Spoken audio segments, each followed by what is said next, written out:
Patel sir. नमस्ते, जय Shri Krishna, good morning. Good morning, जय श्री कृष्णा। दोस्तों, आज हमारे साथ भूपेंद्र पटेल सर जुड़े हैं। भूपेंद्र पटेल जी कहाँ के रहने वाले हैं, उनके साथ कैसे चीटिंग हुआ, किस तरह से चीटिंग हुआ, कौन सी संस्थान में चीटिंग हुआ और कितने रुपए का चीटिंग हुआ, ये हम लोग सब पटेल सर से जानेंगे और डिटेल में जानेंगे। और काफी इंटरेस्टिंग केस है। पटेल सर रिटायर्ड एम्प्लॉई हैं, गवर्नमेंट सेक्टर से रिटायर्ड हुए हैं और he is very well educated. But केवल उनसे एक गलती हुई, उन्होंने किसी एम्प्लॉय के ऊपर किसी नामी संस्थान और इनफैक्ट भारतीय के मतलब भारत के नामी संस्थान, मतलब ना उच्च, I would say like one of the best organisations that India has, उसके किसी एम्प्लॉय पे भरोसा किया और उस भरोसे के चलते आज जो उनके साथ हो रहा है वो हम लोग जानते हैं पटेल सर से खुद। पटेल सर, आप बताइए कि लाइक आप कहाँ से रिटायर हुए और आपकी एज कितनी है? मैं मैं गुजरात गवर्नमेंट का एम्प्लॉय था और भावनगर पॉलिटेक्निक में इंचार्ज प्रिंसिपल था। वहीं से 30 जून 22 को मैं रिटायर हुआ। ओके। और सर, आपकी अभी एज कितना है? मैं अभी मैं रिटायर हुआ तब 58 था और आज 59 कंप्लीट होने जा रहा है जून को। सर, मेरे को ना ये चीज समझना है कि अभी चीटिंग हुआ कैसे, कौन सी संस्थान में हुआ, आपको शिकायत कौन सी संस्थान से है? मुझे एसबीआई बैंक और एसबीआई लाइफ, जो उसकी कनेक्टेड कंपनी है, ग्रुप है। उससे शिकायत है मुझे। Good enough. और सर, ये और शिकायत क्यों है? मैं रिटायर हुआ तो मेरी जो सालों की मेहनत की जो पूंजी थी, वो मेरी pension account state bank of India Ahmedabad में था। उसमें करीबन 55 लाख जैसी पूंजी मुझे जमा हुई थी। ठीक बात। और उसके बारे में मुझे शिकायत है। ठीक है। जब ये सर पूंजी आपके अकाउंट में आई उसके बाद क्या हुआ? मैं जब रिटायर हुआ तो सोचता था कि मेरी जो राशि जमा होगी और हो रही है, उसको सेफ में कैसे करूं। तो ऑनलाइन फ्रॉड होता है, बैंकों में से भी पैसा निकाला जाता है अकाउंट से। तो मेरा ज्यादा अमाउंट होने की वजह से एसबीआई बैंक में जो मेरा अकाउंट था, वो ऑटो स्वीप था वैसे तो, लेकिन मेरी ज्यादा अमाउंट होने की वजह से वो ऑटो स्वीप में जाता नहीं था। तो मुझे लगा कि मुझे जाके एफडी करवाना चाहिए, ठीक बात। ताकि वो मेरा अमाउंट भी सेफ रहे। इसलिए मैं बैंक में गया, state okay. Bank of India में।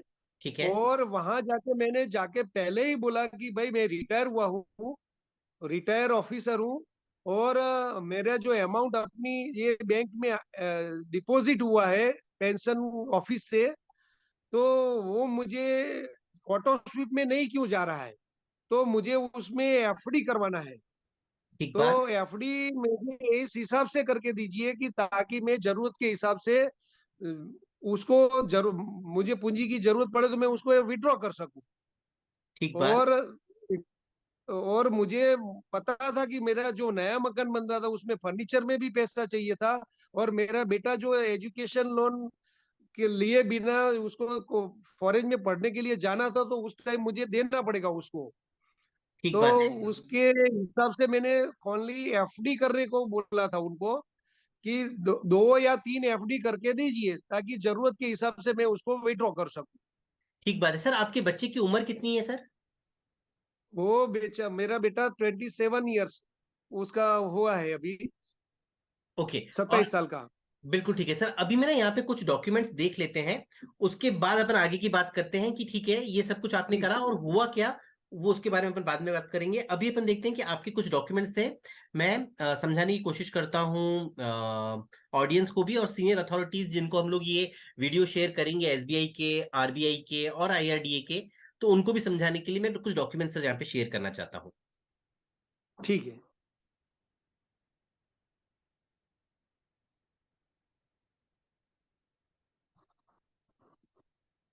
तो ऑडियंस, ये डॉक्यूमेंट्स है, सर ने जैसा बताया। तो सर जब रिटायर हुए, सर आप रिटायर कौन से महीने में हुए थे?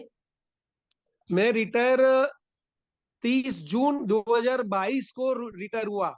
बिल्कुल ठीक। सो 30 जून 2022 को सर रिटायर हुए, और ये 28 जुलाई 2022 का सर का ये स्टेटमेंट है। सर का नाम है, बाकी हमने डिटेल्स जो है वो हाइड करी हैं, क्योंकि उनके पर्सनल अकाउंट डिटेल्स अगर हम लोग डिस्क्लोज नहीं कर सकते। सो ये 28 जुलाई 2022 को दो अमाउंट क्रेडिट हुए हैं। दोनों ही अमाउंट उनके पीपीओ के हैं, अगर आप देखें पेंशन पेमेंट ऑर्डर के थ्रू हुए हैं।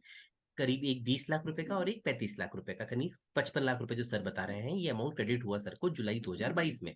इस पैसे को सर गए थे एफडी करवाने के हिसाब से, कि मेरे को ये पैसा एफडी करना है। अब हम लोग देखते हैं, सर ने जैसा बताया, सर की बच्चा है, बच्चे की सर एज कितनी बताई आपने? आई एम सो सॉरी, अब मैं भूल गया। 27 साल खत्म हो रहा है। 27 ईयर्स। सो जब सर रिटायर हुए 2022 में, तब बच्चे का, उनको ये ध्यान था कि बच्चे को भविष्य में पढ़ाई के लिए बाहर जाना पड़ेगा, या फ्यूचर स्टडीज के लिए उन्हें पैसे की जरूरत पड़ेगी। तो ये पैसा जो उनके पास आया था 55 लाख रुपए, सर अपना कुछ घर भी बनवाना चाह रहे थे, उसमें भी कुछ रेनोवेशन करवाना चाह रहे थे, या बच्चे की पढ़ाई के लिए उन्होंने ये पैसा लिक्विड एक फंड्स में डालना चाह रहे थे, जहां भी जब पैसे की जरूरत हो तो वो निकाल सके। अब ये मैं आपको दिखा रहा हूं एज अ प्रूफ कि जैसा सर ने बताया, अब सर के बच्चे को पढ़ने जाना है बाहर, उनका एडमिशन हुआ है एल्गोमा यूनिवर्सिटी ब्रैम्पटन कैंपस में। और वहां अब भेजने के लिए सर के पास, आपको मैंने दिखाया 2022 में 55 लाख रुपए पड़े हुए हैं, बट उसके बावजूद सर को एक लोन लेना पड़ रहा है HDFC क्रेडेलिया कंपनी से। और ये लोन लिया है उन्होंने 20 लाख रुपए का। तो जब 55 लाख रुपए मेरे पास घर पे पड़े हैं, कोई आदमी 20 लाख रुपए का लोन क्यों लेगा? अब वो लोन, अब ये और वो भी जो, और हाँ, वो भी हायर रेट पे। Yes, that too on a higher rate. So ये मतलब समझने की बात है कि जुलाई 2022 में जिनके पास 55 लाख रुपए हैं, उन्हें क्या जरूरत पड़ी कि वो मई 2023 में बच्चे की पढ़ाई, जो कि ऑलरेडी प्लान है, भाई बच्चे की पढ़ाई कोई एकदम से प्लान तो होती नहीं है। बच्चे की पढ़ाई फ्यूचर में आगे मेरे को उसको, बच्चे को बाहर भेजना है, ये तो किसी भी इंडियन फैमिली में 2-3 साल पहले, 4 साल पहले डिस्कशन शुरू होना हो जाता है, और उसके लिए पैसे इकट्ठा करना शुरू हो जाते हैं, हर माँ बाप ये करते हैं। सो अब ये जुलाई 2022 से मई 2023 में ऐसा क्या हो गया सर के साथ में कि उनको अपने बच्चे को पढ़ाई कराने के लिए 20 लाख रुपए at a higher interest HDFC क्रेडिलिया से लोन लेना पड़ रहा है? सो ये हम लोग समझते हैं। तो सर अभी यहां तक मैं रुक रहा हूं। अब आप मुझे बताइए सर कि ऐसा क्या हुआ जुलाई 2022 से मई 2023 के बीच में, कि 55 लाख रुपए आपके अकाउंट में है, बावजूद इसके आपको बच्चे को पढ़ाने के लिए 20 लाख रुपए का लोन लेना पड़ रहा है?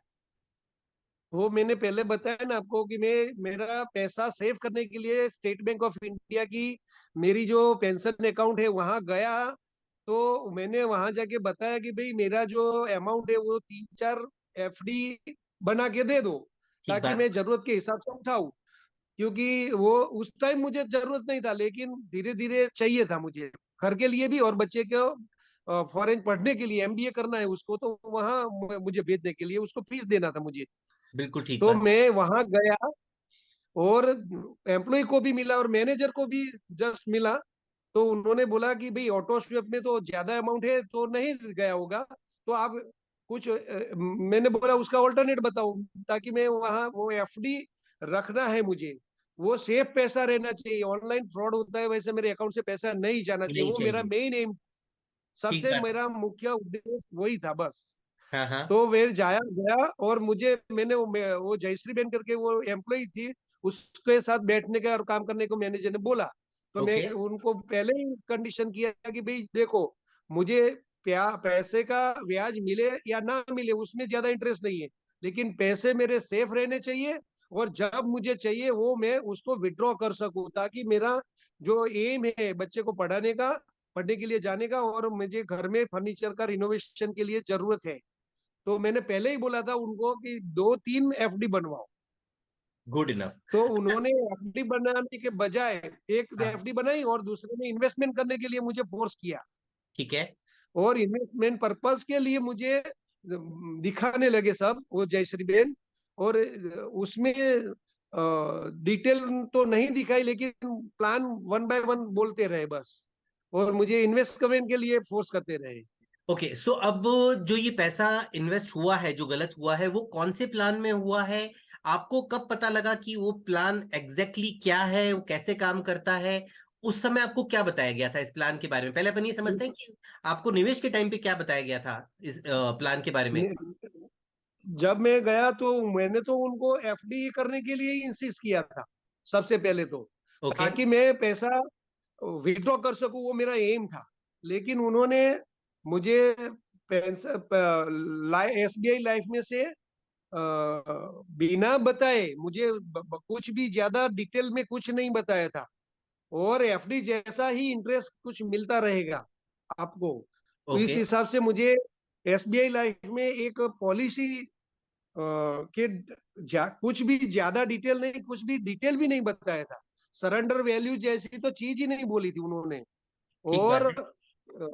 और इंटरेस्ट भी ऐसा नहीं कि एफडी से भी ज्यादा दे दे, ऐसा एक प्लान मुझे दे दिया है उन्होंने। और उस टाइम जब मैं बैंक में पहली बार गया उनको इन्वेस्टमेंट नहीं एफडी करने के लिए, तब भी उन्होंने प्लान के बारे में कुछ डिटेल नहीं बनाया बताया मुझे। ओके, तो विदाउट अभी अपन लोग वही बात कर रहे हैं कि उस टाइम पे आपको क्या बोला गया था जब आप निवेश करने गए थे, तब क्या बताया गया था? उस टाइम उन्होंने बोला था कि जब चाहो आप विड्रॉ कर सकोगे, ओके। और थोड़ा सा इंटरेस्ट भी ज्यादा मिलेगा एसबीआई लाइफ में। ठीक है, और अब जो सच में अदरवाइज हुआ है वो क्या हुआ है, और उसके बारे में कब पता लगा? तो जब एसबीआई लाइफ की पॉलिसी आई मेरे घर पे, तो वो तो मैंने फोल्डर, उस टाइम मैं बिजी था मेरे फर्नीचर की वजह से, बनता था गांधीनगर में, तो मेरा अप एंड डाउन होता था ना, तो मैं इतना ज्यादा नहीं पढ़ पाया। लेकिन जब मैं बच्चे का जो एजुकेशन के हिसाब से उसकी कॉलेज में मुझे 20 लाख के 18 लाख आसपास फीस या तो वीजा की सब पैसे की जरूरत पड़ी, तो मैंने बोला कि भाई एसबीआई लाइफ में है मेरा पैसा, तो वहां जाके एफडी, लाइफ का नहीं, मैंने एफडी समझता था उसको, तो उस टाइम भी एफडी ही समझता था। समझ रहे थे, ठीक तो बात है। मैं बैंक में गया, भाई मुझे एसबीआई लाइफ में जो आपने इन्वेस्टमेंट किया है वो मुझे पैसा चाहिए। तो मैडम भी इतना अवेयर नहीं थी उसमें, मेरे जो उन्होंने इन्वेस्ट करवाया था। ओके। तो वो उस टाइम मैंने बोला आपने तो मुझे पैसा देने का वादा किया था जब चाहिए तब तो वो बोली कि नहीं नहीं अभी आप नहीं विड्रॉ कर सकते हो, 1 साल तो कुछ भी हर हाल में नहीं ले सकते हो। तो मुझे तो 1 साल पहले जरूरत पड़ी है। ठीक तो बात है। जब मैं गया तो उन्होंने बोला कि सरेंडर वैल्यू ज्यादा है, वो उसको सरेंडर वैल्यू भी पता नहीं था उस टाइम। ओके। मैडम को जिसके पास से मैंने प्लान लिया उसको सरेंडर वैल्यू भी पता नहीं था। उन्होंने 1 दिन 2 दिन मांगा कि मैं एसबीआई लाइफ में ईमेल करके सब पूछूंगी, तब उन्होंने बताया कि नहीं आप 1 साल में तो विड्रॉ कर ही नहीं पाओगे। ओके। तो तब मुझे आश्चर्य हुआ कि भाई मेरा पैसा मेरे बच्चे के लिए काम नहीं आएगा एजुकेशन के लिए, तो मुझे कब कैसा काम लगेगा। सही बात है, तो बिल्कुल सही फर्नीचर बात। में भी एक एफडी थी, तो वो फर्नीचर के लिए यूज हो गई, ठीक 25 लाख बात। वाली। ठीक लेकिन है। 30 लाख उन्होंने जो इन्वेस्टमेंट करवाया था मेरे एसबीआई लाइफ में, वो मुझे पता नहीं था कि मैं विड्रॉ कर पाऊंगा राइट यस, टाइम पे। समझ गया। अब मैं उन्होंने सर हर आपको हाल में नहीं बताया, तो सरेंडर वैल्यू भी नहीं बताई थी, बिल्कुल नहीं बताई थी। Exactly exactly. सर, तो मैं आपको उस यहाँ पे टाइम दो मुझे मिनट पता रोकूंगा सर। यहाँ पे आपको 2 मिनट रोकूंगा मैं एक बार अपन स्टेप बाय स्टेप चलते हैं। मैं एक बार ऑडियंस को और सीनियर अथॉरिटीज को अब बाकी के डॉक्यूमेंट्स दिखाता हूँ। सो आपने बताया सर कि आप रिटायर हुए, सो आपको सर पेंशन मिलता था सर? यस, मुझे पेंशन मिलता था, ओके। रेगुलर पेंशन मिल रहा है मुझे। ओके, और पेंशन सर आपका हर मंथ कितना आता है सर, कितना क्रेडिट होता है आपका? मेरे अकाउंट में करीबन 28,000 का 83 टू 88 हो रहा है, वो ओके। भी इनकम टैक्स काटने के बाद। ओके, सो यानी कि 83,000 अदरवाइज का मेरा आसपास। पेंशन तो अदरवाइज मेरा पेंशन तो 1.25 लाख जैसा होता है। ठीक है, मतलब अभी पर आपके अकाउंट में 83,000 के आसपास आपका पेंशन आ रहा है। यस। ओके। सो दोस्तों, ये कारण ये पूछने का और आपको जो पेंशन पेमेंट ऑर्डर दिखा रहे हैं उसका कारण ये है कि सर के पास एक handsome payment as a pension हर मंथ आ रहा है सर को। इसमें सर का खर्चा आराम से चलता है, बिल्कुल कोई दिक्कत नहीं है। अपन लोग मिडिल क्लास फैमिली से हैं, 83,000 is a good amount of money, हम लोग सब जन जानते हैं। सो उनको एक्स्ट्रा किसी पेंशन की जरूरत नहीं थी। अब हुआ क्या, what has happened is this, अब उनका बच्चे का ये मैं आपको दिखाता हूँ, अल्गोमा यूनिवर्सिटी में उनका एडमिशन हो गया है। वहां पर उन्होंने जो मैंने आपको लोन का डॉक्यूमेंट दिखाया था, उसके थ्रू लोन लेकर के $19,000 जमा भी करवा दिए हैं यूनिवर्सिटी में। सो खुद का पैसा है, पेंशन भी अपनी अच्छी आ रही है, $83,000। अब हुआ क्या है, जो 30 लाख रुपए की बात सर बता रहे हैं, वो एक्चुअली इन्वेस्ट हुआ है एसबीआई लाइफ के एक पेंशन प्लान में। ओके, एंड इसका नाम है पेंशन प्लान का, ये आप देखेंगे, SBI life smart annuity plus. So sir, आपको बताया गया था कि आपका पैसा SBI life smart annuity plus में इन्वेस्ट हो रहा है? नहीं नहीं, बिल्कुल उस टाइम तो नहीं बताया था। ओके। जब डॉक्यूमेंट आया, और उस टाइम भी मैंने पढ़ा नहीं था क्योंकि मेरी व्यस्तता थी। लेकिन बच्चे की जब जरूरत पड़ी पैसे की, तब मैंने डिटेल में पढ़ा, तब मुझे पता चला बिल्कुल कि इन ठीक। लोगों ने मुझे एन्युटी प्लान में इन्वेस्ट कर दिया है मेरा पैसा। बिल्कुल ठीक। अच्छा सर, यहाँ पर मैं देख रहा था सर कि ये कंचन कुमारी कोई एडवाइजर दिखाया गया है आपका। सो आपकी हाँ, एडवाइजर कंचन कुमारी है या आपने बताया जयश्री बहन है? सो आपको प्लान समझाया डॉक्यू किसने था? एक्चुअली मुझे जो एसबीआई लाइफ का जो डॉक्यूमेंट मिला है, उसमें जब मैंने रीड किया, तभी पता चला कि ये कंचन कुमारी एडवाइजर मेरी तो है। जबकि उस टाइम जब भी बैंक में गया, मैंने कंचन कुमारी को देखा भी नहीं है। मतलब ओके। मुझे सब कुछ एक्सप्लेन किया, वो जयश्री बहन पाटिल करके लड़की थी, और जतिन भाई सोलंकी करके बैंक के मैनेजर थे। बिल्कुल उन्होंने ठीक। मुझे बताया। मैं और समझाता डिटेल हूँ भी सर कि ये, जयश्री बहन। हाँ, मैं समझाता हूँ सर कि ये क्यों है इस तरह से। सो ये आपको क्लियर होगा कि इसके पीछे बैकग्राउंड क्या है। बैकग्राउंड ये है दोस्तों कि किसी भी ब्रांच में, इंश्योरेंस प्रोडक्ट, बैंक ब्रांच में इंश्योरेंस प्रोडक्ट बेचने के लिए एक या दो बंदे ऑथराइज होते हैं, जिन्हें कहा जाता है, जिन्हें SP code, specified person code होता है। वो लोगों ने एग्जाम पास किया होता है आईआरडीए का, और ये उनकी ड्यूटी होती है उन एसपी कर्मचारियों की, एसपी स्पेसिफाइड पर्सन की, कि वो जिस क्लाइंट को, बैंक ब्रांच के अधिकारी या कोई भी बैंक का अधिकारी अगर कोई इंश्योरेंस प्रोडक्ट बेच रहा है, तो वो एसपी से पहले मिलवाएगा, स्पेसिफाइड पर्सन से पहले मिलवाएगा। स्पेसिफाइड पर्सन वो क्लाइंट की आवश्यकताएं समझेगा, नीड समझेगा, रिक्वायरमेंट समझेगा, और उनकी नीड रिक्वायरमेंट के हिसाब से उनको इंश्योरेंस प्लान बेचेगा, और उसके लिए उनको बकायदा ट्रेनिंग मिलती है। सो ये होता है प्रोसेस। अब एक्चुअली कानूनन ये होना चाहिए था। बट हुआ क्या कि कोई जयश्री बहन है, ब्रांच में हर एम्प्लॉइज के टारगेट है, एसबीआई बैंक की ब्रांच में जो भी एम्प्लॉइज बैठे हुए हैं उनके टारगेट्स हैं, चाहे दिखाए जाए चाहे नहीं दिखाए जाए, कहीं ना कहीं अप्रेजल में उनका कितना पॉलिसी बेचा, कितना इंश्योरेंस पॉलिसी किया, इस पर उनको अप्रेज किया जाता है। जयश्री बहन ने जो कि क्वालिफाइड नहीं होंगी, क्योंकि अगर वो क्वालिफाइड होती तो उनके नाम पे पॉलिसी बिकती, तो जो क्वालिफाइड नहीं थी उस बंदी ने सर को कोई प्लान समझाया जिसके बारे में वो ट्रेन नहीं थी। सर की रिक्वायरमेंट, जरूरतें क्या है वो समझे बिना उन्होंने ये प्लान बेचा। क्योंकि अगर लॉजिकली देखा जाए तो सर के पास ऑलरेडी पेंशन आ रही है। ओके, एक हैंडसम पेंशन आ रही है, उन्हें पेंशन की जरूरत ही नहीं है।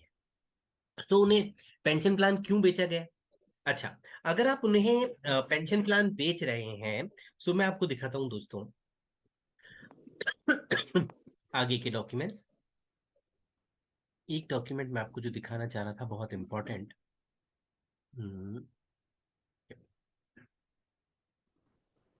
ये है बेसिकली प्लान, मैं आपको समझाता हूं, अब आपको यहां से क्लियर होगा सर। आपको जो प्लान दिया गया है सर, उसमें आपने 30 लाख निवेश किए। ओके, ये आप देखिए, instalment yes. Premium with first year applicable taxes 30 lakh रुपए, उसमें से 58,000 रुपए के आसपास के कुछ टैक्सेस लगे और आपका जो पैसा इन्वेस्ट हुआ वो हुआ 29 लाख रुपए।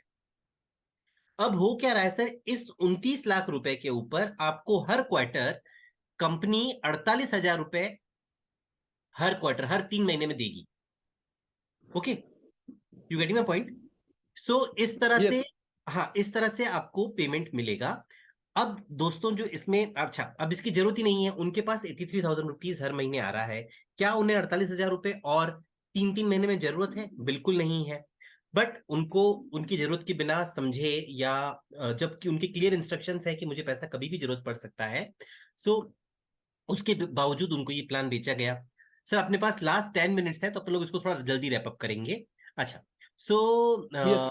अब जो ये प्लान दिया गया उसमें सरेंडर वैल्यू देखिए, पहले साल तो वो सरेंडर कर ही नहीं सकते।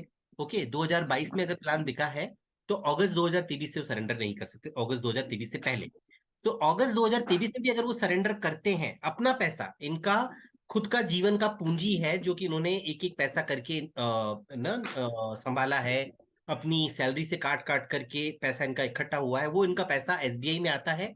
क्यों क्यों आता है? क्योंकि एसबीआई ऑथोराइज्ड है, ट्रेजरर ब्रांच है या वॉटेवर, सो उस ट्रेजरी ब्रांच में आता है। वो एफडी करवाने जा रहे हैं वहां पर, एम्प्लॉय अपने लालच में, क्योंकि उनको अपने टारगेट्स पूरे करने हैं, उस लालच में वो फोर्स कर रहे हैं कि सर ये इन्वेस्टमेंट कीजिए।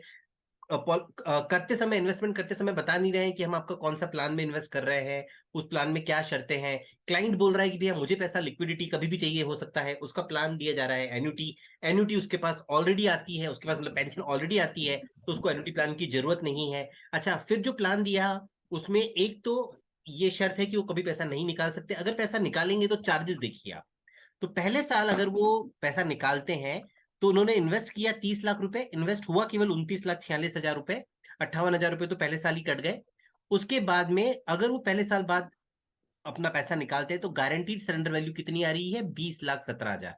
यानी कि 10 लाख रुपीज का चार्जेस अपने पैसे पर, मैंने अपना पैसा निवेश किया है, अपना पैसा निकाल रहा हूं, उसके ऊपर 10 लाख रुपीज का चार्जेस।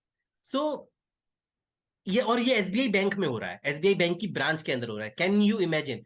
अच्छा, भगवान न करे इस बीच सर को कुछ अगर हो जाता है, तो डेथ बेनिफिट क्या मिलेगा? वही जो सर ने डिपॉजिट किया है, 29 लाख सर ने डिपॉजिट किए हैं, सर को 29 लाख ही मिलेंगे। सो कुल मिलाकर के हो क्या रहा है, मेरे पैसे पर इंटरेस्ट दिया जा रहा है, जिसको नाम केवल पेंशन दे दिया। और अगर वो एफडी में होता तो वो इंटरेस्ट मुझे तब भी मिलता, बट मेरे पास ये था कि मैं कभी पैसा निकाल सकता हूं। बट क्योंकि एजेंट ने या एम्प्लॉय ने अपने लालच में उस पैसे को निवेश किया ऐसी जगह, अपने खुद का पैसा निकाल नहीं सकता, मिल मुझे वही इंटरेस्ट रहा है, पर अब ये शर्त हो गई कि अब अगर अपना पैसा निकालोगे तो 10 लाख रुपए आपको चार्जेस देना पड़ेगा। सो कुल मिलाकर के सर ये हुआ है आपके साथ। आप सर कुछ कहना यस। चाहेंगे कंपनी से, लाइक कि ये जो चीटिंग हुआ हाँ, है? फिर ये जो मुझे मामला मुझे पता चला कि मेरे बच्चे को तो पैसा चाहिए और मुझे विड्रॉ नहीं कर रहा हूं मैं कर सकता, तो मैंने ब्रांच मैनेजर को भी मिला, उनसे टाइम लिया, और एसबीआई लाइफ के मैनेजर को भी साथ में लिया और मीटिंग करवाई है। 20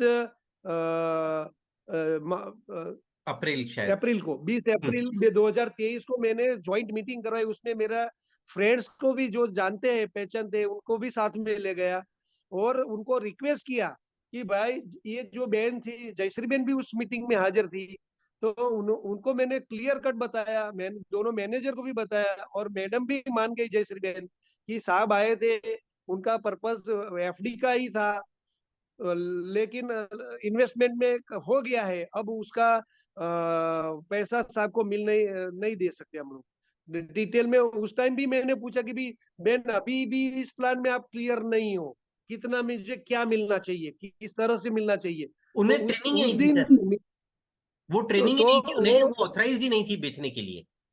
हाँ, तो लेकिन दोनों मैनेजर में से जो एसबीआई लाइफ का मैनेजर अश्विन भाई सतवारा था, थे, उन्होंने बताया कि नहीं, 1 साल तक तो मैं आपको विड्रॉ नहीं कर सकते हम, और 1 साल के बाद भी विड्रॉ करोगे तो भी सरेंडर वैल्यू के हिसाब से जो नियम होगा वो कट के आपको मिलेगा। तो और वही तो उन्होंने अन्याय पूरी है। मुझे, हाँ, वो उन्होंने मुझे ऐसा कुछ हेल्प नहीं किया कि मुझे थोड़ा राहत मिले, कि बिल्कुल ठीक। मेरे बच्चे को मैं भेज सकूं एजुकेशन पर्पज मैं से। समझ गया सर। अभी सर आप अंत में, वीडियो के अंत में, आप कंपनी के सीनियर मैनेजमेंट से या आरबीआई के अधिकारियों से, आईआरडी के अधिकारियों से कुछ कहना चाहेंगे? इस तरह की पॉलिसीज जो बैंक में बिक रही हैं, क्या ये सही है? उस टाइम दोनों मैनेजर को भी बोला था, सभी को मैं बोल रहा हूँ कि भाई, एसबीआई लाइफ का जो मुझे प्लान दिया गया है वो मेरे लिए अप्रोप्रिएट नहीं है। और दूसरी चीज, मुझे जो मैंने मेरी पूरी जिंदगी की पूंजी थी जो पेंशन के तौर पे, वो मुझे पूरे पूरी वापस भी चाहिए, और जो मेरा हक बनता है उसके ऊपर इंटरेस्ट के साथ, बैंक इंटरेस्ट तो बैंक इंटरेस्ट, एफडी का तो एफडी, लेकिन वो मुझे मिलना चाहिए, वो बिल्कुल। मुझे चाहिए, अभी रिक्वायरमेंट मुझे है, मेरी है। सो सो आप मुझे उसमें न्याय दिलवाइए प्लीज। सर डेफिनेटली हम लोग आपकी बात पहुंचाएंगे सर, अधिकारियों तक हम लोग पहुंचाएंगे। ये एक्चुअली पूरी की पूरी गलती एसबीआई लाइफ के स्टाफ की, एसबीआई बैंक के स्टाफ की है। सो उन्होंने गलत किया है। उनको ये प्रोडक्ट देना ही नहीं चाहिए था। You are not the right candidate for this product. उनको आपकी जरूरतें समझने के बाद में ही कोई पॉलिसी इशू करनी चाहिए। इस तरह से पॉलिसी इशू करने का उन्हें अधिकार ही नहीं था। जैसा कि हम लोगों ने देखा, आपको पॉलिसी अगर बेचनी थी तो कंचन कुमारी आपके साथ बैठती, कंचन कुमारी बात आपकी समझती और आपकी रिक्वायरमेंट समझती है, और उसके अकॉर्डिंग, क्योंकि वो ट्रेंड है, नाम भी उन्हीं का आ रहा है, बट जैसा आप बता रहे हैं कि वो तो आपसे कभी मिली ही नहीं। ओके। जयश्री बहन जो आपसे मिली, उन्हें तो अधिकार ही नहीं है क्योंकि वो क्वालिफाइड ही नहीं है। एक एग्जाम देना होता है आईआरडीए का, आईआरडीए का, तब आप स्पेसिफाइड पर्सन बनते हो और उसके बाद में आप पॉलिसीज बेच सकते हो ब्रांच के अंदर। ये जो पूरा हो रहा है ये गलत हो रहा है, this is not the right way. अभी 30 लाख रुपए आपका पूरा जीवन भर का कमाया हुआ इस तरह से अगर बैंकों के अंदर सेफ नहीं है और इस तरह के प्रोडक्ट्स में डाला जाएगा कि जहां पे मैं अपना 30 लाख रुपए मांगने का हकदार नहीं हूं, और मैं अपने 30 लाख रुपए मांगू तो उसके ऊपर आप बोलोगे कि सर 10 लाख रुपए का हम चार्जेस काटेंगे। ये बिल्कुल गलत है। ये बिल्कुल भी मानवीय नहीं है। और आपका पैसा सर आपके बच्चे की पढ़ाई के लिए काम ना आए तो ऐसे पैसे का क्या यूज। ये बिल्कुल गलत हुआ है। हम लोग डेफिनेटली इसको उठाएंगे और आई एम श्योर कि आपकी बात सुनी जाएगी, समझी जाएगी, और आपकी केस पे कार्रवाई होगी और आपको पैसा आपका लौटाया जाएगा। विद इंटरेस्ट लौटाने की हम लोग बात करेंगे।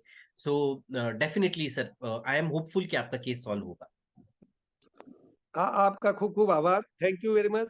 जय Shri thank you Krishna. Patel sir. जय श्री कृष्ण, जय श्री कृष्ण पटेल सर।